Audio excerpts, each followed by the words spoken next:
Good evening all of you. मैं आज final law की अमेंडमेंट क्लास दे रहा हूँ। Final law amendments for December 2021। ये क्लास सीए और सीएमए स्टूडेंट दोनों के लिए रेलिवेंट है। दिसंबर 21 में जिनका भी एग्जाम होने जा रहा है। अभी इस क्लास के अंदर कंपनी लॉ में जितने भी अमेंडमेंट्स आए हैं, तमाम अमेंडमेंट्स इसके अंदर डिस्कस्ड हैं। एक आपने सुना होगा कंपनीज अमेंडमेंट एक्ट 2020, तो वो भी पूरा इसके अंदर कवर्ड है। ठीक है, ये 18 पेजेस का नोट्स है। Let me show it to you. ये देखो आप ज़रा, ये 18 पेजेस का नोट्स है। इसमें अमेंडमेंट वाला पोर्शन सारा येलो करके हाईलाइट भी किया हुआ है ताकि तुम आइडेंटिफाई कर सको और पहले क्या था अभी क्या सब कुछ है। फिर मैं तो अपनी तरफ से तुम जानते ही हो पूरा डिटेल में एक्सप्लेन करूँगा। ठीक है, कुछ अमेंडमेंट्स बहुत आसान है, तुरंत समझ में आ जाएंगे। कुछ अमेंडमेंट्स थोड़े कॉम्प्लिकेटेड है जहाँ मुझे थोड़ा एक्सप्लेन करना पड़ेगा तुम लोगों को। ठीक है, ये एक पूरा इसमें अमेंडमेंट्स अभी कवर होने जा रहा है आज की इस अच्छा, एक और चीज़ है अमेंडमेंट क्लास का। ये जो भी लिंक होता है ना, जैसे यूट्यूब में तो मैं पुट करता ही हूँ, but there are many students who are not active on YouTube या नहीं देख पाए, कोई बात नहीं है। मेरे वेबसाइट पर ही ना आप जाओगे, मेरे वेबसाइट siddharthaclasses.com पर टॉप में एकदम आपको ये मिल जाएगा। ठीक है, अमेंडमेंट का वो मिल जाएगा। ये देखो, ये वेबसाइट पे आए siddharthaclasses.com। इसमें सबसे पहला चीज़ ही ऊपर टॉप पे आप देखोगे वो है अमेंडमेंट्स।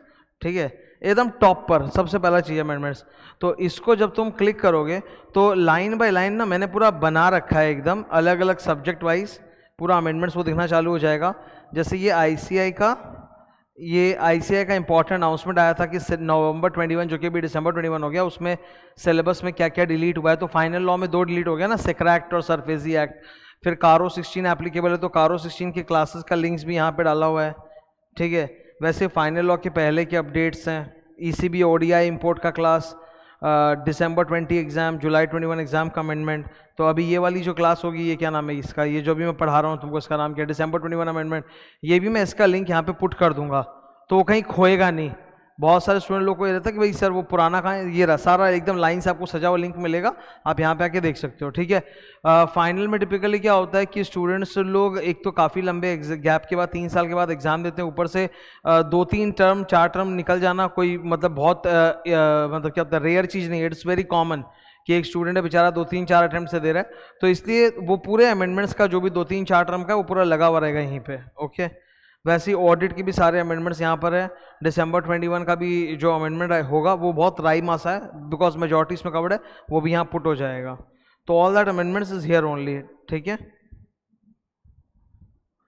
तो कोई भी आपको ऐसे सोचने की ज़रूरत नहीं या पूछने की ज़रूरत नहीं कि सर अगला कब आएगा, इकोनॉमिक लॉ का क्या होगा, ऑडिट का क्या होगा, वो सब आपको मेरे वेबसाइट पे दिखता चला जाएगा। Coming to this one, sir ये जो कंपनी लॉ के 18 पेजेस का अमेंडमेंट्स का बात कर रहे हो, ये रहा। इसके नोट्स कहाँ हैं? इसके नोट्स का लिंक नीचे वीडियो डिस्क्रिप्शन में डाला हुआ है, तुम उसमें क्लिक करोगे आराम से तुम्हारा ये 18 पेजेस का नोट्स डाउनलोड हो जाएगा। इसमें कौन कौन से अमेंडमेंट कवर्ड है, ये अमेंडमेंट कवर्ड है, देख लो प्लीज़। ठीक है, ये आप यहीं से देख लो, ये वहाँ लिखा हुआ नहीं, यहीं पे देख लो। 6 टोटल अमेंडमेंट्स है, जिसमें सबसे बड़ा अमेंडमेंट जो आप देख रहे हो वो है number 1 companies amendment act 2020। Page number 1 से लेके पेज नंबर 13 तक वही पूरा डोमिनेट कर रहा है। और उसको भी ऐसा नहीं कि मैं हवा में करा दूंगा, I will explain each and everything, मैं समझा दूंगा। ठीक है, फिर इंडिपेंडेंट डायरेक्टर्स के रूल्स में थोड़ा चेंज हुआ है, वर्चुअल बोर्ड मीटिंग में थोड़ा चेंज है। शेड्यूल 5 वाला बहुत इंपॉर्टेंट अमेंडमेंट है। पहले क्या होता था कि लॉसेस के केस में आप केवल एमडी होल टाइम डायरेक्टर को देते थे, अभी आप लॉसेस के केस में non executive director, independent director, उनको भी आप रेम्युनरेशन दे सकते हो एज पर स्लैब। उनका स्लैब ऐड हो गया है। ये मैंने जब ये अमेंडमेंट आया था ना, तब मैंने लेके अलग से डाल दिया था यूट्यूब में, पर मैं वो सब अमेंडमेंट को भी आज इकट्ठा करके दे रहा हूँ। देखो, कोई कोई अमेंडमेंट इतना इंपॉर्टेंट होता है ना कि जब आता है मैं तुरंत तुरंत बता देता हूँ, तुरंत तुरंत I inform on the YouTube. But still एक स्टूडेंट्स लोग को रहता है ना कि सर अभी एग्जाम आ रहा है तो सारा एक साथ समेट के बता दो। कंपनीज अमेंडमेंट 2020 भी कब से मैं डालने जा रहा हूँ, बट फिर वही स्टूडेंट का कि सर एक साथ समेट के पढ़ा दो, तो इसीलिए मैं आज एक साथ सब समेट के पढ़ा रहा हूँ ताकि इधर उधर अलग अलग देखना नहीं पड़े। ठीक है, अमेलगमेशन में सेक्शन 236 के अंदर रूल्स आ गया है, थोड़ा सा फास्ट ट्रैक मर्जर में अमेंडमेंट हो गया है। ठीक है, फास्ट ट्रैक मर्जर का ये सेक्शन नंबर गलत है, ये सेक्शन नंबर होगा तुम्हारा 233।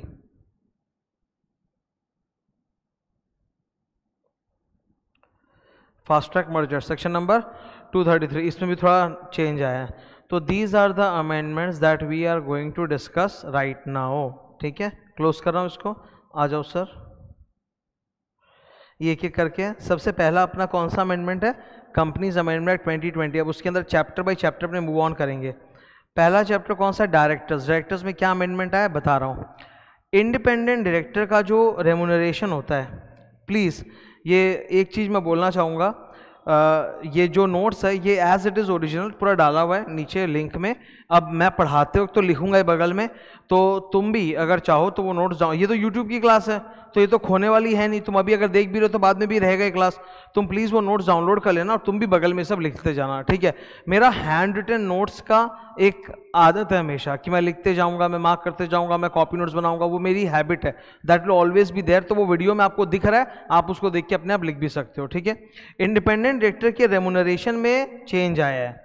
पहले क्या होता था, मैं एक्सप्लेन कर रहा हूँ। हाँ, पहले क्या होता था कि इंडिपेंडेंट डायरेक्टर्स को आप सिर्फ सिटिंग फीस दे सकते थे up to 1 lakh rupees per meeting, reimbursement of expenses to attend the meeting, profit related commission दे सकते थे। अभी नया ज्ञान आ गया, ये नया प्रोवाइजो येलो कलर में ऐड हो गया सर, ये रहा अमेंडमेंट, ठीक है, कि अगर किसी कंपनी में लॉसेस है या इनएडिक्वेट प्रॉफिट है तो आप इंडिपेंडेंट डायरेक्टर को भी रेमुनरेशन दे सकते हो as per the new slab of schedule 5, ठीक है, तो आप दे सकते हो उनको। This is covered on page 16।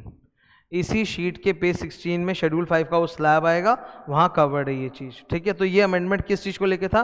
Remuneration to independent, page 16 में आएगा। सर एक बार दिखा दो, दिखा रहे हैं ये लो, ये रहा page number 16, managerial remuneration schedule 5 में चेंज हुआ है। मेन आपको जो चेंज है वो ये रहा, ये देख लो आप, वो एक थर्ड कॉलम ऐड हो गया। एमडी होल टाइम डायरेक्टर को कितना दे सकते थे वो तो हम लोग को मालूम ही था सर, ये रहा slab 60 lakh 84 lakh 120 divide by 5 करो। नॉन एग्जीक्यूटिव और इंडिपेंडेंट डायरेक्टर्स को भी अब आप दे सकते हो, उनका स्लैब बगल में आ गया है, ठीक है। That is the amendment. ऊपर चलते हैं। तो that was the first amendment independent directors में। नेक्स्ट सेक्शन नंबर 165, ये क्या होता है? This is a ceiling limit on number of directorships, कि एक इंसान कितनी कंपनियों में डायरेक्टर बन सकता है। 20 कंपनीज और उसमें पब्लिक कंपनी 10, ठीक है। तो एक इंसान, एक इंडिविजुअल इतने ही कंपनी में डायरेक्टर बन सकता है, there is a ceiling limit. तो उसकी पेनल्टी चेंज हुई है, चेंज ऑफ पनिशमेंट, ठीक है। अभी ये पहला ऐसा टॉपिक आया जहां पनिशमेंट चेंज हुआ है, तो मैंने पूरा लिख दिया रेड कलर में, चेंज ऑफ पनिशमेंट। आगे जो आएंगे सेक्शंस जिसमें पनिशमेंट चेंज हुआ है, मैं वहां सिर्फ लिखूंगा डेल्टा पी। क्या लिखूंगा मैं? डेल्टा पी, मतलब समझ जाना पनिशमेंट चेंज हुआ है। तो पहले यहाँ पनिशमेंट ऐसा हुआ करता था, अभी चेंज होके ऐसा हो गया। सो this is the new punishment. Is it applicable for exam? Sir yes, तभी तो मैं पढ़ा रहा हूँ, it is applicable for exam, ठीक है। पर डे का, अगर जो सीलिंग लिमिट बोली हुई है कि 20 कंपनी से ज़्यादा में आप डायरेक्टर नहीं हो सकते, अगर आप हो गए तो पर डे का आपका 2000 का पेनल्टी है, पर मैक्सिमम अप टू 2 लाख रुपया, ठीक है। तो ये है पेनल्टी। तो पेनल्टी के ऊपर एक कैप डाल दिया। पहले पेनल्टी हुआ करता था 5000 रुपीज़ पर डे, चलते जाएगा चलते जाएगा। अभी बोला 5000 तो नहीं, 2000 पर डे। एक तो कम कर दिया पर डे का पनिशमेंट, ऊपर से उसमें कैप डाल दिया कि पर डे आप मल्टीप्लाई करते जाओ but it can not exceed 2 lakh rupees. तो मैक्सिमम कितना होगा? 2 लाख रुपीज़ होगा। That's the change. सो ये है अपना चेंज इन पनिशमेंट्स, ठीक है। Section number 165, number of directorships, okay. तो ऊपर कर रहे हैं सर। नेक्स्ट सेक्शन नंबर 167, ये क्या होता है? Vacation of office of directors. इस सेक्शन नंबर 167 में ग्राउंड्स दिए हुए रहते हैं बहुत सारे, जिनके हो जाने पर डायरेक्टर को अपना मतलब हटना पड़ेगा। He has to vacate his office, हटना पड़ेगा, ठीक है। जैसे अगर कोई डायरेक्टर लगातार 12 महीने तक बोर्ड मीटिंग एब्सेंट करे तो उसको हटना पड़ेगा। It is one example. अगर वेकेशन का ग्राउंड अट्रैक्ट हो गया और फिर भी वो डायरेक्टर कुर्सी से चिपका हुआ है, वो हटना नहीं चाह रहा है, तो पनिशमेंट। यहाँ पे क्या अमेंडमेंट हुआ है? Change of punishment. यहाँ पे भी चेंज ऑफ पनिशमेंट हुआ है। तो पहले पनिशमेंट ऐसा होता था, तो पनिशमेंट में से इन्होंने जेल हटा दिया। जैसे देखो इधर जेल जो था वो हटा दिया, फिर 1 लाख से 5 लाख है वो रख लिया। बोथ ऑब्वियसली हट जाएगा बिकॉज जेल हट गया। तो now the punishment is just penalty, जेल नहीं है। 1 लाख से लेके 5 लाख रुपया तक। So although the concerned director has attracted any of the grounds of vacation mentioned in section number 167, yet he or she is continuing in the office, then they will be liable for a punishment of 1 lakh to 5 lakh rupees. Okay, so punishment has been altered, change हुआ है, jail वाला portion हटा दिया गया है इससे। Clear है? Next section number 172। Now this is a massive section. ये होता था punishment for violation of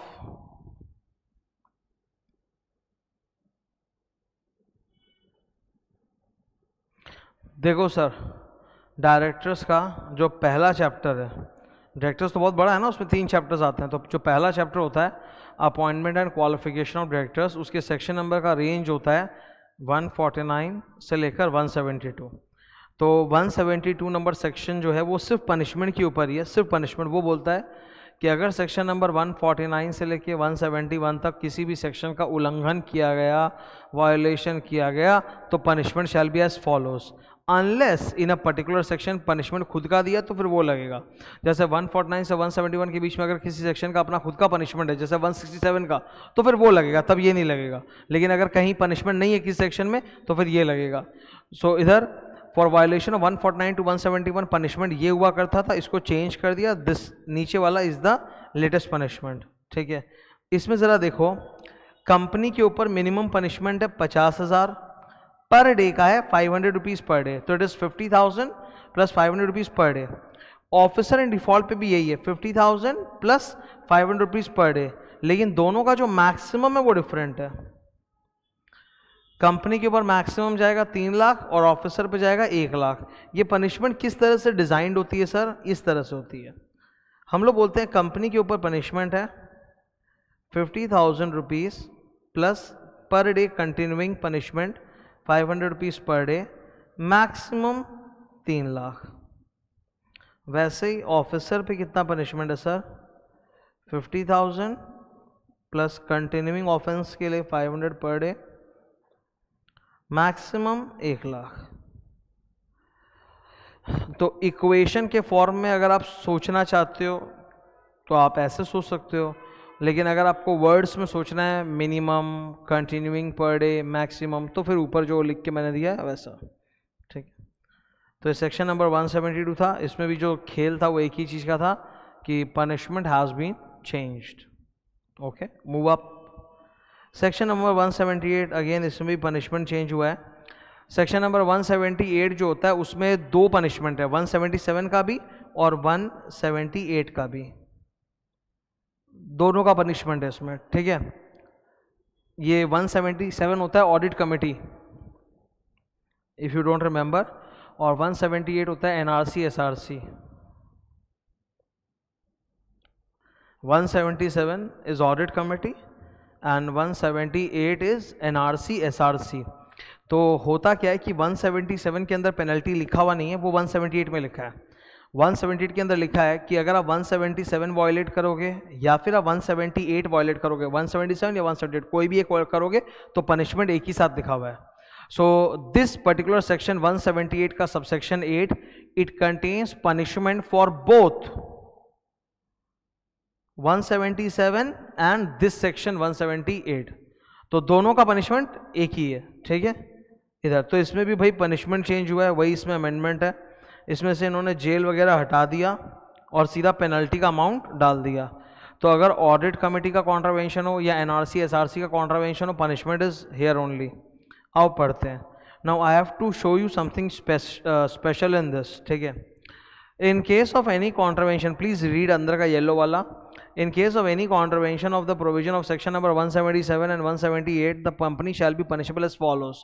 On company इतना, ऑफिसर इन डिफॉल्ट इतना। ठीक है, नाउ खास बात सर सोचने वाली क्या है वो आप सुनो मेरे से।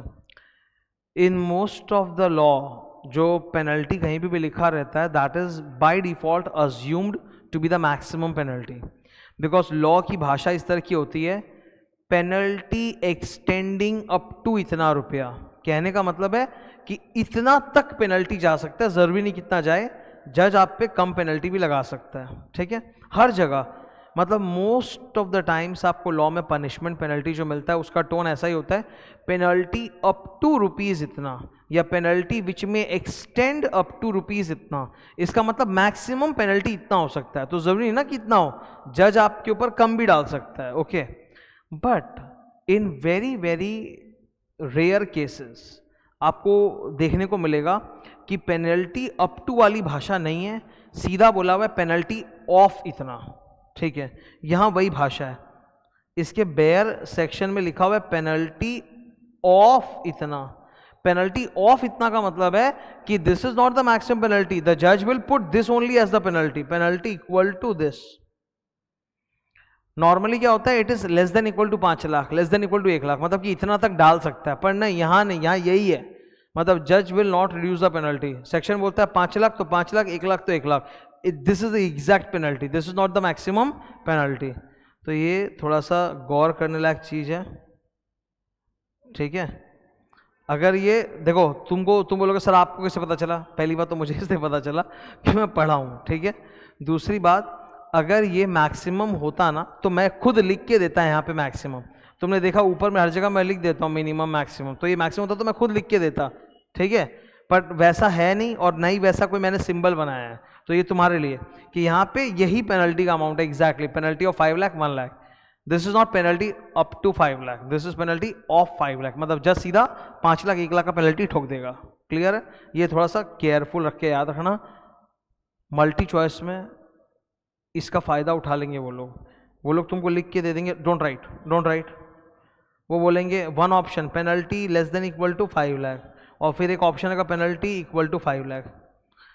मल्टी चॉइस में 2 ऑप्शन डाल दिया आपके ऊपर, कौन सा टिक करेंगे। अब यहां पर सही जवाब है, गलत जवाब है ये, ठीक है।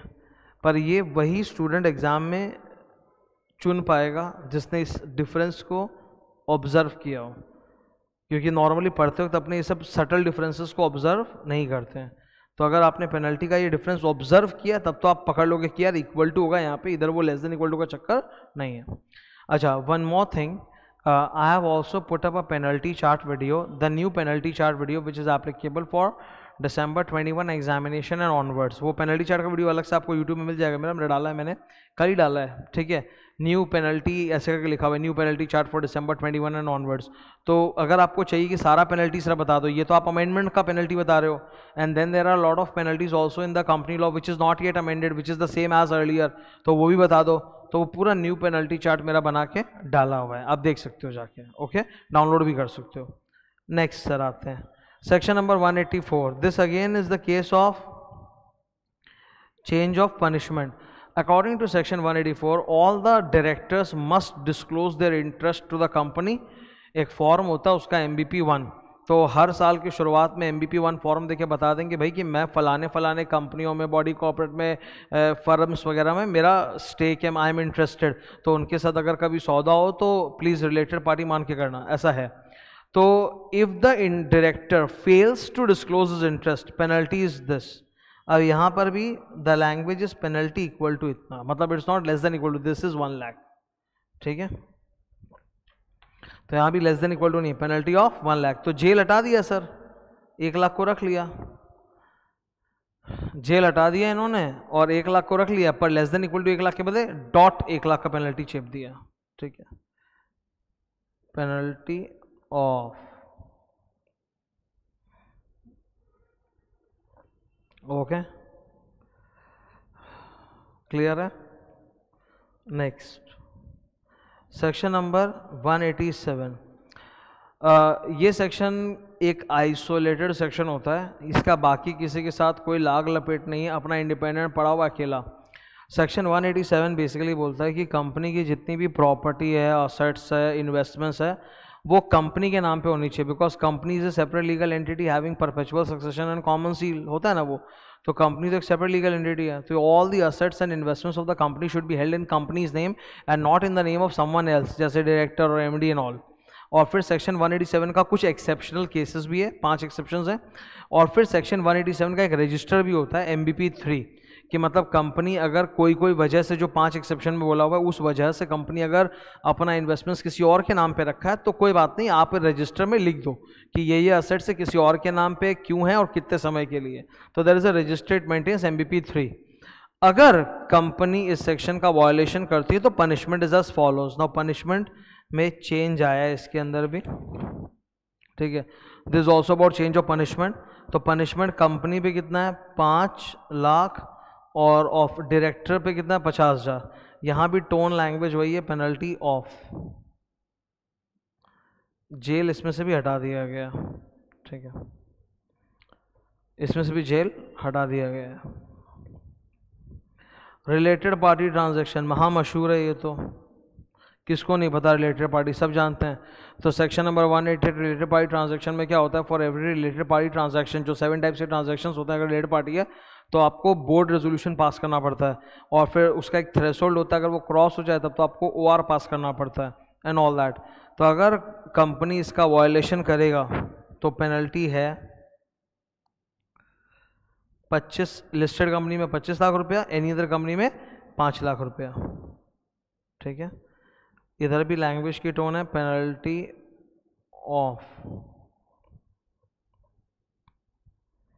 Penalty of. Okay sir, next page, managerial remuneration. इसमें वही चेंज आया है कि लॉसेस या इनएडिक्वेसी ऑफ प्रॉफिट्स के केस में आप independent director, non executive director, इन लोग को भी रेम्युनरेशन दे सकते हैं एज पर स्लैब। तो ये रेम्युनरेशन को लेके ये वही पेज नंबर 16 में है। जब उधर जाऊंगा ना मैं पेज 16 पर, तब मैं बहुत डिटेल में बता दूंगा तुमको। ठीक है, येलो कलर देखो कि if in any financial year company has no profit or its profits are inadequate, the company shall pay to its directors including MD, WD, manager or any other non-executive director including independent director remuneration as per schedule 5। तो वो slab जो है उसमें जाएंगे अपने देख लेंगे। Okay, section 204 ये सेक्रेटरियल ऑडिट के ऊपर होता है। बड़े बड़े कंपनीज को सेक्रेटरियल ऑडिट कराना पड़ता है किसी प्रैक्टिसिंग CS से, जॉब वाला CS नहीं, प्रैक्टिसिंग CS होगा, वो सेक्रेटरियल ऑडिट करके बोलेगा कि यस इन्होंने सारे company laws and some other laws का कंप्लायंसेस किया है बराबर, तो that is called secretarial audit. इस सेक्शन में भी वही पेनल्टी को ही चेंज किया गया है, penalty is 2 lakh, penalty equal to, ठीक है।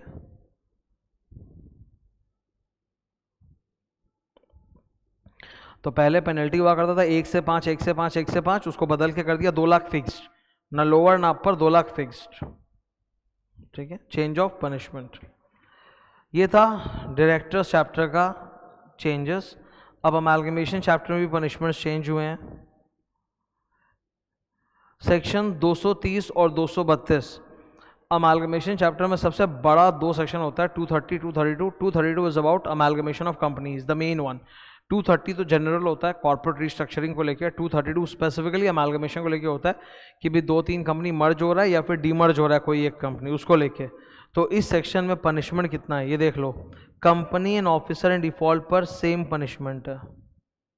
ठीक है, एकदम सेम है ये।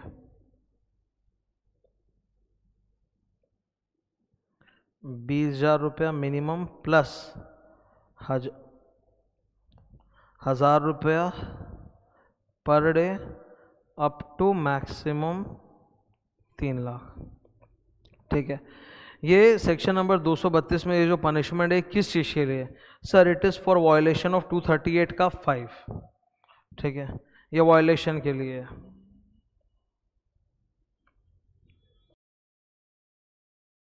हेलो, ये थोड़ा सा इसको रेक्टिफाई कर लो, ये 238 का 5 नहीं होगा, ये होगा 232 का 5। ठीक है, मैं नीचे लिखा देता हूं, वायलेशन ऑफ सेक्शन 232 का 5 अट्रैक्ट्स पनिशमेंट अंडर सेक्शन 232 का 8।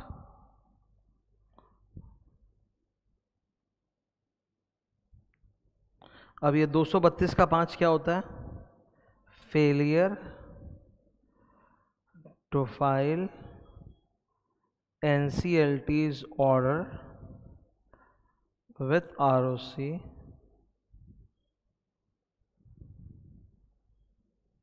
within 30 days। ठीक है, सेक्शन 232 किस चीज़ के बारे में? It is about merger amalgamation. तो मर्जर अमेलगमेशन के लिए तो NCLT का अप्रूवल ऑर्डर चाहिए ना, तो NCLT जब अप्रूवल ऑर्डर देता है तो it has to be filed within 30 days with ROC। तो अगर वो नहीं जमा करोगे आप तो पनिशमेंट है 20,000 रुपया प्लस 1,000 रुपया per day up to 3 lakh. ठीक है,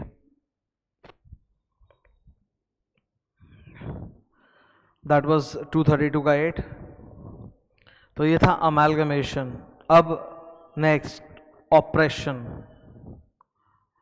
ऑपरेशन एंड मिसमैनेजमेंट में सेक्शन 241 से शुरुआत होती है और सबसे मास्टर ब्लास्टर सेक्शन है 242, जिसमें बेसिकली एनसीएलटी के सारे पावर्स दिए हुए हैं कि एनसीएलटी क्या क्या कर सकता है to bring an end to the operation of mismanagement. Suppose there is a provision in the memorandum और articles of the company, MOA हुआ मेमोरेंडम आर्टिकल्स के अंदर ऐसा कोई प्रोविजन है जिसकी वजह से ही डायरेक्टर्स या प्रमोटर के पास ये पावर आ रहा है कि वो ऑपरेशन या मिसमैनेजमेंट कर पाएँ। तो सपोज मान लेते हैं कि एनसीएलटी ने 242 के अंदर ऑर्डर पास किया और बोला मोआ चेंज, मोआ को चेंज कर दिया ताकि now it no longer contains any provision which may cause operation of mismanagement. Company की बदमाशी देखिए, प्रमोटर्स ने क्या किया, एसआर पास करके, स्पेशल रेजोल्यूशन पास करके मोआ में जो चेंज एनसीएलटी ने किया उसको रिवर्स कर दिया। तो गलत बात है। एनसीएलटी अगर आपके मोआ को चेंज कर रहा है तो कुछ सोच के करो, आपने उसको भी बदल दिया तो फिर पनिशमेंट लगेगी ऐसे, ठीक है। तो this is about change of punishment. एक बार अंदर पढ़ते हैं। If a company contravenes the provision of subsection 5, तो exactly what is subsection 5? Subsection 5 is NCLT has altered MOA of the company, उसको चेंज कर दिया so that it does not contain anything which is oppressive और may cause mismanagement, ठीक है। Has altered MOA. अब NCLT जब alteration कर देता है the company can not change it, company can not change it. ये एग्जैक्टली है 242 का 5। 242 का 5 बोलता है कि भाई अगर NCLT under section 242 order pass करके आपका मोआ चेंज कर रही है तो फिर कंपनी फिर मोआ को चेंज नहीं कर सकती, पर फिर भी अगर इन्होंने कर दिया तो पनिशमेंट है कंपनी पे 1 लाख से 25 लाख, ऑफिसर पे 25,000 से 1 lakh. So again this was about change of punishment. Section 243, this one is also change of punishment. Section 243 का स्टोरी क्या है मैं बता देता हूँ। अगर मान लो कंपनी में कोई एग्रीमेंट ऑलरेडी है विच इज कॉजिंग ऑपरेशन और मिसमैनेजमेंट, तो एनसीएलटी उस एग्रीमेंट को चेंज कर सकता है, मॉडिफाई कर सकता है, टर्मिनेट कर सकता है, सेट असाइड कर सकता है।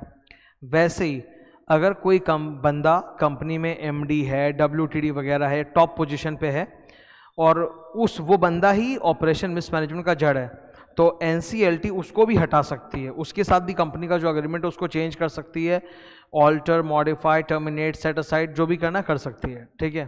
फिर क्या हुआ था, एक सबसेक्शन ऐड हुआ था 1A, ओके।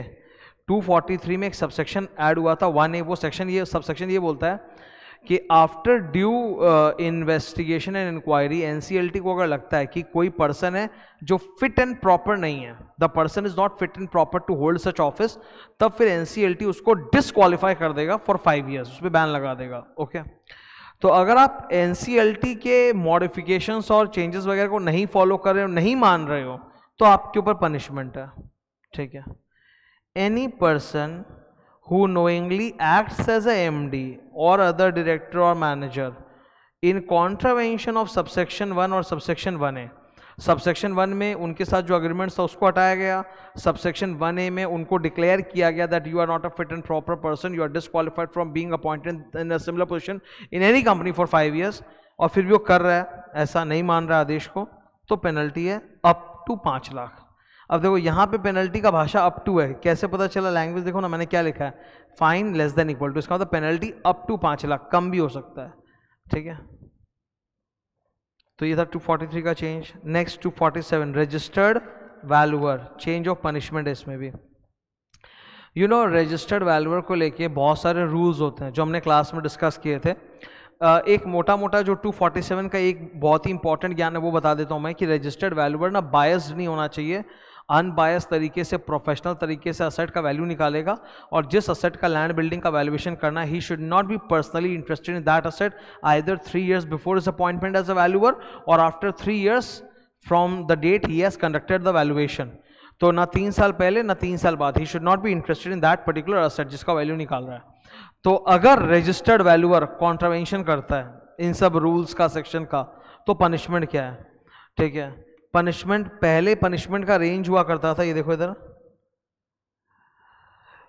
25,000 से 1,00,000 उसको हटा के बोला डॉट 50,000, ठीक है। और अगर वैल्यूअर ने जानबूझ के गलती किया तो उसका पनिशमेंट में कोई चेंज नहीं है, ये सेम है, पहले भी जो था वही है, ठीक है। पहले था जेल अप टू 1 ईयर एंड 1,00,000 से 5,00,000, अभी भी है जेल अप टू 1 ईयर एंड 1,00,000 से 5,00,000। खाली जो कॉन्ट्रावेंशन की पनिशमेंट है वो चेंज की है, पर वैल्यूअर पे जो पनिशमेंट है वो चेंज नहीं की है, ठीक है। That was 247. Now winding up chapter, one of the very big chapters in our syllabus, and despite that कि हमारे सिलेबस में IBC कोड है। देखो कितना आश्चर्यजनक बात है ना, दुनिया बदल गई है, IBC कोड आ गया, इंसॉल्वेंसी एंड बैंक्रप्सी कोड, और बाप रे बाप IBC कोड में आए दिन कुछ ना कुछ अमेंडमेंट होता रहता है, उसके IBC कोड के अंदर इतने सारे इंसॉल्वेंसी केसेस जाते रहते हैं। हमारे सिलेबस में है IBC code, very nice, everything is there, we are also studying it in detail. जब IBC कोड सिलेबस में है तब इस वाइंडिंग अप चैप्टर की कोई ज़रूरत होनी नहीं चाहिए, क्योंकि ये चैप्टर बेसिकली ऑब्सोलीट टाइप का हो गया, इसका कोई रियल वर्ल्ड में इसका कोई अस्तित्व रह नहीं गया। तो जब IBC कोड को इंस्टीट्यूट सिलेबस में डाल ही रखा तो इसको क्यों नहीं मतलब हटा देता। इन्होंने सरफेसी हटा दिया, सेक्रा एक्ट हटा दिया, उससे बढ़िया इसको हटा देते। तो जिसको हटाना चाहिए उसको तो हटाया नहीं, फालतू का दूसरी चीज़ों को हटा रहे हैं। अब वाइंडिंग अप सिलेबस में, and I have personally scene कि वाइंडिंग अप से भी क्वेश्चंस आ रहा है, IBC से भी क्वेश्चंस आ रहा है। तो you can not do like this कि IBC पढ़ लिया वाइंडिंग अप छोड़ दिया, वो कर नहीं सकते, ठीक है। वाइंडिंग अप भी पढ़ना पड़ेगा ना। वाइंडिंग अप में क्या क्या चेंजेस है एक एक करके जाते हैं। सबसे पहले सेक्शन नंबर 284, वाइंडिंग अप के अंदर 2 सेक्शंस ऐसे मिलेंगे अपने को जहाँ पे ना पेनल्टी को चेंज नहीं किया, हटा दिया, इसको कहते हैं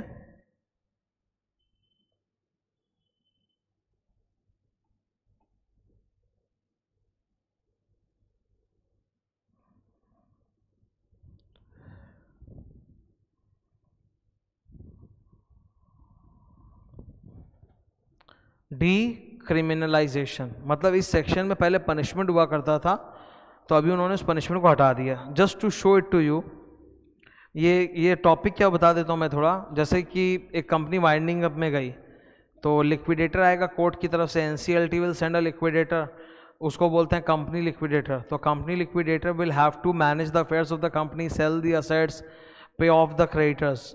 now he needs certain cooperation from the promoters and directors. So these persons, the promoters and the directors etc., they are not at all cooperating with the company liquidator. तो पहले इन पे सजा होती थी कि भाई अगर ऐसा कोऑपरेट नहीं करोगे तो सजा है 6 महीने का जेल, 5,000 बोथ वगैरह, ठीक है। अब वो हटा दिया, अब पनिशमेंट हटा दिया, बोला अब कोऑपरेट अगर नहीं करेगा तो लिक्विडेटर NCLT को जाके चुगली करेगा, फिर NCLT इन लोगों को ऑर्डर पास करके आदेश देगी कि भाई कोऑपरेट करो, पर पनिशमेंट नहीं है। So there are 2 points over here. Number 1 is चुगली, ठीक है, कि लिक्विडेटर जो है वो NCLT को एक एप्लीकेशन देगा कि प्लीज़ कुछ कीजिए, ये लोग तो कोऑपरेट नहीं कर रहे, और फिर NCLT क्या करेगा, ऑर्डर पास करके उनको बोलेगा कि भाई कोऑपरेट करो ना प्लीज़, ऐसा, ठीक है। सेकंड, NCLT ऑर्डर, तो NCLT उनको ऑर्डर देके बोले आप कोऑपरेट करिए लिक्विडेटर के साथ, बस इतना ही। But the punishment part has been done away with, so this is known as decriminalization, penalty को हटा दिया। अभी और भी आएंगे ऐसे। नेक्स्ट सेक्शन नंबर 302, इसके ऊपर भी लिखो।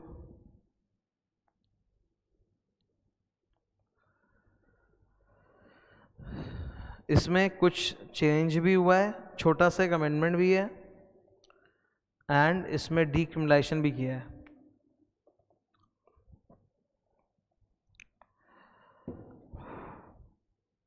और इसमें जो अभी मैं पढ़ाने जा रहा हूं ना, ऐसा ही एक चेंज आगे जाके भी आएगा। लिख लो ऊपर, अमेंडमेंट एंड डीक्रिमिनलाइजेशन।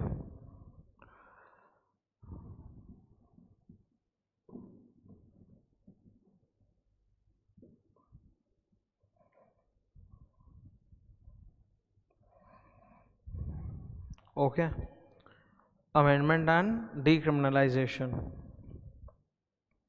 अब क्या अमेंडमेंट है सुन लो। पहले जैसे क्या नियम हुआ करता था कि NCLT कभी भी किसी कंपनी का जब वाइंडिंग का प्रोसेस खत्म हो जाएगा, तो जब वाइंडिंग का प्रोसेस खत्म हो गया तो NCLT will pass a dissolution order for that company. तो NCLT जो भी डिसोल्यूशन ऑर्डर पास करेगा, नियम होता था कि इट लिक्विडेटर उसको ROC के पास फाइल कर देगा विद इन 30 डेज। ये देखो, पढ़ो काटावा को। A copy of the order shall within 30 days from the date thereof be forwarded by the liquidator to the registrar। ठीक है, अब इसको इन्होंने चेंज कर दिया, बोला अब से कभी भी ऐसा होगा ना कि NCLT कोई ऑर्डर पास करेगा डिसोल्यूशन का, तो NCLT खुद दो काम करेगा। NCLT खुद ROC को फॉरवर्ड करेगा और NCLT लिक्विडेटर को ही बोलेगा कि तुम भी फॉरवर्ड करो। तो मतलब एक तरह से ROC को दो बार मिलेगा। ROC will get it 2 times, one from NCLT, second from the liquidator। अब से ये होगा, ठीक है। तो पढ़ते हैं आप इसको। The tribunal shall within a period of 30 days from the date of passing the order forward a copy of the order to ROC। तो NCLT खुद ROC को भेजेगा और बोलेगा रिकॉर्ड कर लो इसको, अपने रिकॉर्ड्स में डाल लो। साथ साथ NCLT लिक्विडेटर को ही बोलेगा कि तुम भी करो। Direct the liquidator to forward a copy of the order to ROC, ताकि ROC रिकॉर्ड कर ले। तो मतलब हर जगह ये डबल डबल पॉइंट आ गया कि NCLT खुद भी भेजेगा ROC के पास और लिक्विडेटर को बोलेगा, डबल डबल। ठीक है, ये आ गया है, ये एक चेंज हो गया। नेक्स्ट है पनिशमेंट को, देखो ये पूरा काट के हटा दिया, ये दिख रहा है 5000 रुपीज, ये हटा दिया। तो ये है डीक्रिमिनलाइजेशन। ठीक है, क्लियर। नेक्स्ट 347, जब एक कंपनी डिसॉल्व हो जाती है, बंद हो गई, डिसॉल्व हो गई, तो सर उसके books of accounts and paper का क्या किया जाए? क्या उसको जला दिया जाए, डिस्ट्रॉय कर दिया जाए? तो एक्चुअली होता क्या है कि NCLT ऐसे केसेस में तहकीकात करता है कि बुक्स एंड अकाउंट्स को रखना चाहिए कि डिस्ट्रॉय कर देना चाहिए। क्योंकि देखो एक बार अगर books and accounts, they are like evidence, books and accounts are like evidence.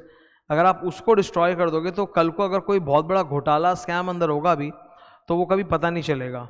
तो before passing any order for disposing of the books and papers, NCLT will ask the liquidator to conduct an inquiry in all that, and sometimes it can even order to preserve the books for certain period. That is basically section number 347। अब यहाँ पर अगर कोई भी person NCLT के बनाए हुए नियम को नहीं मानता है तो पनिशमेंट है। तो वो पनिशमेंट पहले हुआ करता था जेल और फाइन और बोथ, अब सिर्फ है पेनल्टी। जेल हटा दिया पर पेनल्टी नहीं, पेनल्टी बोला अप टू 50,000। ठीक है, नेक्स्ट सेक्शन 356, ये है basically revival of a company. एक कंपनी जिसके लिए डिसोल्यूशन ऑर्डर पास कर दिया गया था, इसको डिसॉल्व कर दिया गया था, अगर कोई भी पर्सन जो इंटरेस्टेड है वो NCLT को एप्लीकेशन कर सकता है, इवन लिक्विडेटर एप्लीकेशन करके बोल सकता है कि नहीं उस कंपनी को रिवाइव करना जरूरी है विद इन 2 ईयर्स। तब NCLT अपना पास किया हुआ डिसोल्यूशन ऑर्डर को वॉइड घोषित कर देगा और बोलेगा कंपनी जिंदा हो गई, अपना डिसोल्यूशन ऑर्डर को वॉइड घोषित कर देगा। ठीक है, power of NCLT to declare the dissolution order as void. अब इसमें ना पनिशमेंट हुआ करता था, ये रहा, वो पनिशमेंट को लोग हटा दिए।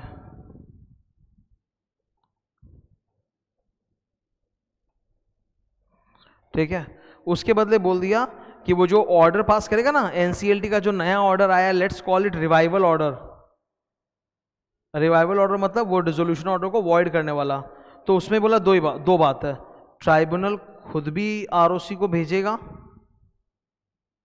और लिक्विडेटर को भी बोलेगा कि तुम ROC को भेज दो। तो डबल टाइम करवा रहा है, ट्राइब्यूनल खुद भी फॉरवर्ड कर रहा है ROC को और लिक्विडेटर को बोला कि तुम भी फॉरवर्ड करो ROC को, ताकि ROC रिकॉर्ड कर ले। और पेनल्टी जो था वो हटा दिया इसमें से।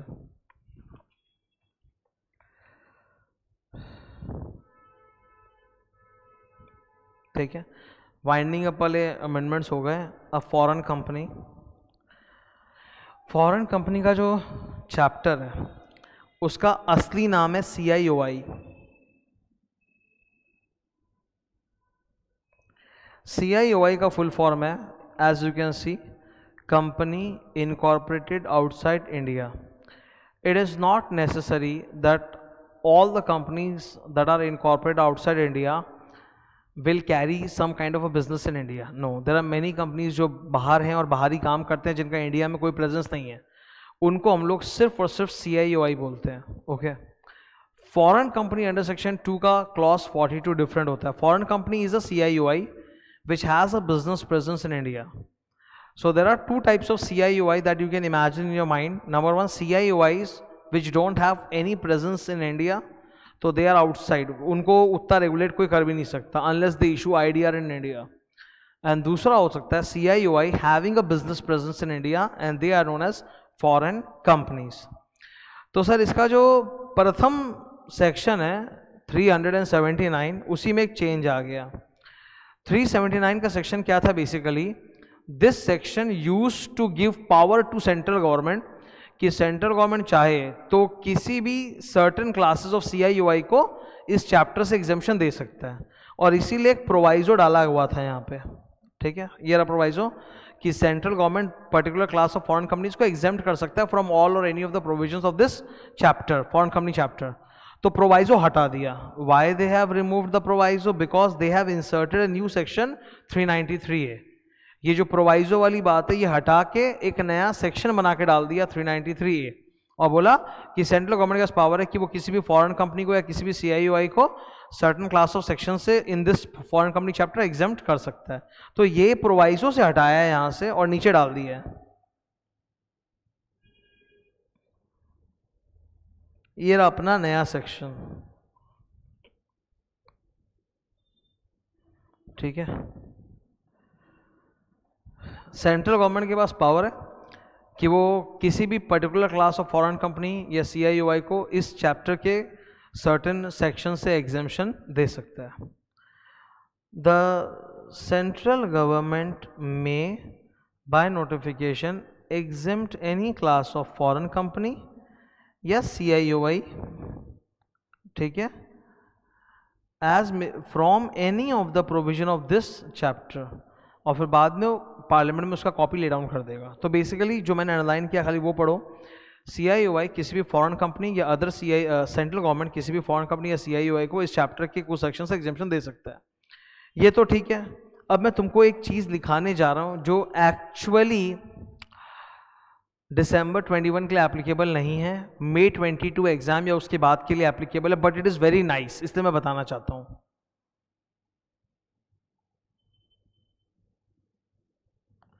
सेंट्रल गवर्नमेंट एक नोटिफिकेशन लेके आ चुका है ऑलरेडी.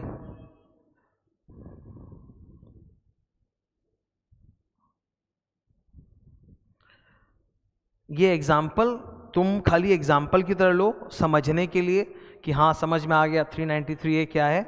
पर ये एग्जाम्पल तुम्हारे एग्जाम में वो लोग नहीं पूछेंगे, तुम लिख के आ सकते हो. See you can write anything extra as an example but they will not ask you because this particular example of the examination notification ये 30 अप्रैल के बाद आया है. तो ये दिसंबर 21 एग्जाम के लिए तुम्हारा एप्लीकेबल है ही नहीं. ठीक है, सेंट्रल गवर्नमेंट हैज एग्जेम्प्टेड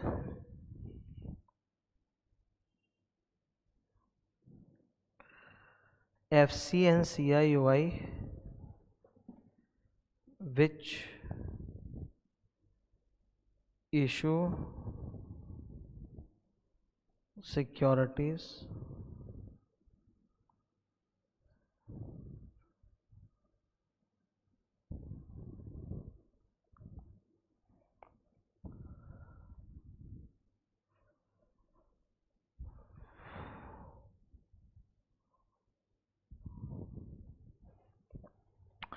ये जो सेक्शन का रेंज है जो भी मैंने लिखा है सेक्शन 387 से 392 ये IDR के ऊपर होता है, इंडियन डिपॉजिट रिसिट्स. भारत के अंदर कुछ इलाके होते हैं जिनको हम स्पेशल इकोनॉमिक जोन कहते हैं. स्पेशल इकोनॉमिक जोन के अंदर एक बैंकिंग एरिया होता है, एक इलाका होता है जिसको बोलते हैं IFSC centre, international financial services centre. ये IFSC वो नहीं है जो बैंक का IFSC कोड होता है, वो अलग चीज़ है, ये वो नहीं है. ठीक है, वो अलग है. तो ये जो स्पेशल इकोनॉमिक जोन के अंदर जो बैंकिंग एरिया होता है IFSC सेंटर, अगर कोई भी विदेशी कंपनी फॉरेन कंपनी CIUI वहाँ पे आके अपना IDR इशू करता है तो उसको फिर सेक्शन 387 से 392 फॉलो करने की ज़रूरत नहीं है. ठीक है, ये एग्जाम्पल है, ये रियल एग्जाम्पल है जो मई 22 और ऑनवर्ड्स एप्लीकेबल है. दिसंबर 21 एग्जाम के लिए एग्जाम्पल रेलेवेंट नहीं, पर जस्ट एक एग्जाम्पल है ताकि तुमको पता चले कि हाँ 393A में एग्जाम्पल आ चुका है. ओके, तो तुम ये ब्लू कलर वाला दिसंबर 21 पढ़ के जाओ, नहीं पढ़ के जाओ, डजेंट मैटर. ठीक है, क्लियर है ये. तो ये एक एग्जाम्पल भी दे दिया ताकि तुमको पता रहे. फिर ये जो चैप्टर है ना फॉरेन कंपनी CIUI, इसका सारा पनिशमेंट एक ही सेक्शन में घुसाया हुआ है, 392। That's the master blaster section on punishment for this chapter 392, और वो चेंज कर दिया है। न्यू पनिशमेंट फॉर कॉन्ट्रावेंशन, ठीक है। तो कोई भी CIUI चैप्टर में अगर आप किसी भी सेक्शन का वायोलेशन करो तो जो पनिशमेंट है वो 392 वाला है। फॉरेन कंपनी के ऊपर कितना पनिशमेंट है, 1 लाख से 3 लाख का फाइन एंड 50,000 रुपया per day for continuing offence. Officer in default पे 25,000 से 5 लाख का पेनल्टी। ये अलग से पूछा हुआ है एग्जाम में। जैसे एक फॉरेन कंपनी आती है तो उसको इंडिया में आती ROC न्यू दिल्ली के पास FC1 जमा करना पड़ता है अलॉन्ग विद सेवरल अटैचमेंट। नहीं जमा किया तो ये पनिशमेंट है। तो ये लेटेस्ट पनिशमेंट है, ये एप्लीकेबल हो गया फॉर December 21, ठीक है। तो this is an important punishment. Okay, ये भी डन है। ऊपर करते हैं। स्पेशल कोर्ट्स में छोटा सा अमेंडमेंट आया है। ये पनिशमेंट को लेके नहीं है, ये क्या मैं बता देता हूँ। सेक्शन नंबर 435,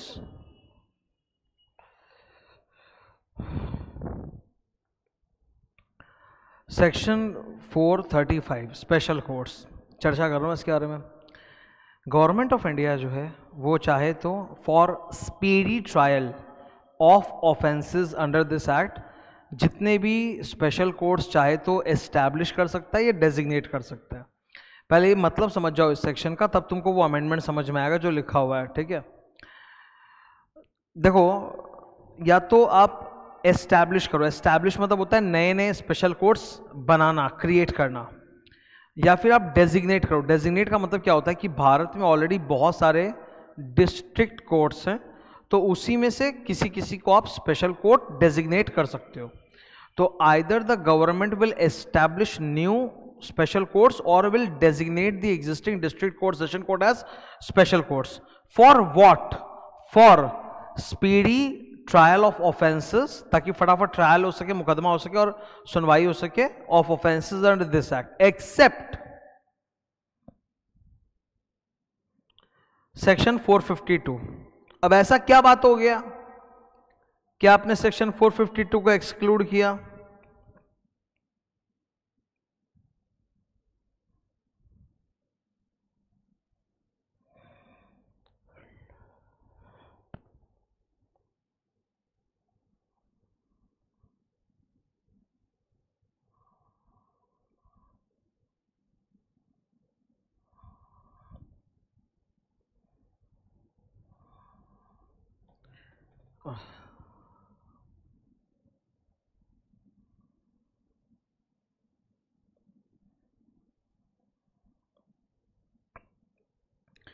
बेसिकली सेक्शन 452 है कि कंपनी का कोई भी लेबर, वर्कर या एम्प्लॉई अगर कंपनी की प्रॉपर्टी पे ज़बरदस्ती कब्जा करके रखा हुआ है तो सेक्शन 452 में उस लेबर, उस वर्कर, उस एम्प्लॉय के खिलाफ एक्शन होता है। That is section 452। तो मैं एक एग्जांपल बताता हूं तुमको। जैसे मान लो एक एम्प्लॉय है कंपनी का, जिसको कंपनी रहने के लिए घर भी दे रखी है, परक्विजिट रेंट फ्री अकोमोडेशन। अब कंपनी में उसका जॉब या तो रिजाइन कर रहा है या निकाल दिया कंपनी ने, डिसमिस कर दिया, या उसका सुपर एनुएशन हो गया, मतलब वो 58 साल का हो गया, रिटायर कर रहा है। पर बावजूद उसके that person is not vacating the quarters of the company, company ने रहने के लिए जिसको घर दिया उसको खाली नहीं कर रहा है, ठीक है। तो ये तो क्लासिक एग्जांपल है सेक्शन 452 का, wrongful withholding of company's property by the employ. तो ऐसे केसेस में एम्प्लॉय के खिलाफ जो मुकदमा होता है ना सर, वो होता है लेबर कोर्ट में, लेबर कोर्ट में, लेबर ट्राइब्यूनल में, इंडस्ट्रियल ट्राइब्यूनल बोलते हैं उसको, अंडर इंडस्ट्रियल डिस्प्यूट्स एक्ट 1947, या फिर लेबर कमिश्नर में के पास, लेबर कमिश्नर के पास केस होता है, ठीक है। तो बोला इस टाइप के ऑफेंस के लिए जहां एम्प्लॉय के खिलाफ मुकदमा चल रहा है उसके लिए स्पीडी कोड बनाने की, स्पेशल कोर्ट की ज़रूरत नहीं है, वो लेबर कोर्ट या लेबर कमिश्नर में ही होता है, ठीक है। इसीलिए उन्होंने यहाँ लिख दिया, द सेंट्रल गवर्नमेंट में for the purpose of speedy trial of offences under this act except 452 establish or designate as many special courts as needed. ठीक है, तो 452 को बेसिकली यहाँ से एक्सक्लूड कर दिया, यही अमेंडमेंट। 446B ये पहले एक सेक्शन लॉन्च हुआ था और इसमें भी अमेंडमेंट आ गया। इसमें बेसिकली क्या था, ये आया था ओपीसी स्मॉल कंपनीज के लिए कि ओपीसी और स्मॉल कंपनीज जो हैं वो अगर वायलेशन करेंगे तो उनके लिए पेनल्टी जो है वो हाफ पेनल्टी होगा। ठीक है, उनको पेनल्टी हाफ लगेगा। ओके, तो अब इस लिस्ट में ना इन्होंने और भी नाम ऐड कर दिए हैं। Notwithstanding anything contained in this act, if penalty is payable for non-compliance of any of the provisions of this act, तो पहले यहाँ पे क्या क्या चेंजेस हुए। सबसे पहले जब ये 446B आया था तब ये था कि 3 सेक्शंस होते हैं। 92 एनुअल रिटर्न, आरओसी के पास फाइलिंग करना पड़ता है। 117 इसमें आरओसी के पास एमजीडी 14 जमा करना पड़ता है। एंड 137 आरओसी के पास फाइनेंशियल स्टेटमेंट जमा करना पड़ता है। तो पहले क्या आया था 446B कि अगर ये 3 सेक्शन का वायलेशन ओपीसी या स्मॉल कंपनी करता है तो उनको उस सेक्शन में बोला हुआ जो पनिशमेंट है उसका आधा ही पनिशमेंट लगेगा, पूरा नहीं लगेगा, बस इतना ही था। अब इसमें 3 प्रकार के चेंजेस किए गए अमेंडमेंट में, 3 तरह के। Number 1, this is the first change कि भाई सिर्फ वो 3 सेक्शन नहीं कि 92, 117 और 137, बोला any section of this act. अगर ऐसी कंपनियां इस पूरे कंपनीज एक्ट के किसी भी सेक्शन का वायलेशन करें तो, ठीक है, ये हुआ फर्स्ट चेंज। सेकंड, आपने इस लिस्ट में स्टार्टअप कंपनी को ऐड कर दिया, प्रोड्यूसर कंपनी को ऐड कर दिया, एनी अदर पर्सन को ऐड कर दिया। मतलब ये लिस्ट लंबी हो गई। पहले इस लिस्ट में था ओपीसी, स्मॉल कंपनी और ऑफिसर इन डिफॉल्ट, अब साथ में स्टार्टअप कंपनी, प्रोड्यूसर कंपनी और एनी अदर पर्सन भी आ गया है। तो ये सेकंड अमेंडमेंट है। थर्ड, आपने एक मैक्सिमम लिमिट भी डाल दिया पेनल्टी के ऊपर। ओके, जैसे then such company officer any other person shall be liable to a penalty which shall not be more than 1/2 of the penalty, वो पहले भी था, subject to a maximum of, maximum company के ऊपर maximum 2 lakh, officer in default any person पे 1 लाख। ये नया आपने ऐड कर दिया, ये तीसरा चेंज है। ठीक है, तो 3 चेंजेस हुए इसके अंदर, 3 amendments. First, earlier only 3 sections offences were covered over year 92, 117, 137, अब बोला any provision of this act, पहला। दूसरा, you have added more companies in this list, आपने ओपीसी स्मॉल के अलावा स्टार्टअप और प्रोड्यूसर कंपनी को भी ऐड कर लिया। और तीसरा, हाफ पेनल्टी तो आप करोगे ही, उसके बावजूद भी आपने कैप पुट कर दिया कि भाई इससे ज़्यादा नहीं, कंपनी पे 2 लाख और इंसानों पे 1 लाख, इससे ज़्यादा नहीं। तो ये तीसरा अमेंडमेंट है। ठीक है sir, what's a startup company? Startup company के ऊपर पूरा डिस्कशन आएगा इसी अमेंडमेंट क्लास में लास्ट में। ठीक है, 446 भी होता है। मिससेलेनियस प्रोविजंस, यहाँ भी चेंज ऑफ पेनल्टी का ही किस्सा है। ठीक है, ये एक तरह से रेसिडुअरी पेनल्टी है। अपने कंपनी लॉ में 470 सेक्शन होते हैं, तो ये 450 नंबर है कि किसी सेक्शन में अगर कोई पेनल्टी नहीं दिया हुआ तो फिर ये लगेगा। तो इसमें इन्होंने मैक्सिमम एक नया चीज़ डाल दिया, ये नया है और ये नया है। ओके, 10,000 रुपया प्लस 1,000 रुपया पर डे, वो तो पहले से ही था, वो तो यहाँ पे भी है, देखो ना, 10,000 प्लस 1,000 पर डे, वो तो अभी भी है। खाली बोला कंपनी केस में मैक्सिमम 2 लाख, इंसानों के केस में मैक्सिमम 50,000, तो दैट इज द चेंज। तो ये चेंज किया पनिशमेंट में। फिर section 454 adjudication of penalties.